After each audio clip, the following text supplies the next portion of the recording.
மத்திய அரசின் ஜிஎஸ்டி வரியில் வீட்டு உபயோகப் பொருட்கள் மற்றும் சாமானிய மக்களுக்காக வழங்கப்பட்டு வரும் அனைத்து பொருட்களின் விலையில் இருந்து 5% குறைக்கப்பட்டுள்ளன. டெல்லியில் நேற்று மத்திய நிதியமைச்சர் நிர்மலா சீதாராமன் தலைமையில் 56வது ஜிஎஸ்டி கவுன்சில் கூட்டம் நடைபெற்றது. அதில் அனைத்து மாநிலங்களை சார்ந்த நிதி அமைச்சர்களும் கலந்து கொண்டனர்.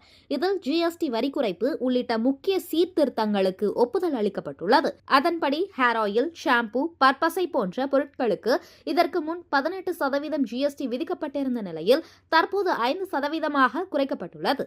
இதேபோல் குழந்தைகளுக்கான பால் புட்டி, நாப்கின், மருத்துவ டைப்பர்களுக்கு 12% இருந்து 5%, வெண்ணெய், நெய், பால் பொருட்கள் மீதான ஜிஎஸ்டி வரி விதிப்பு 12 5% நொறுக்கு தீனிகளுக்கு வரி 12% இருந்து 5% குறைக்கப்பட்டுள்ளது.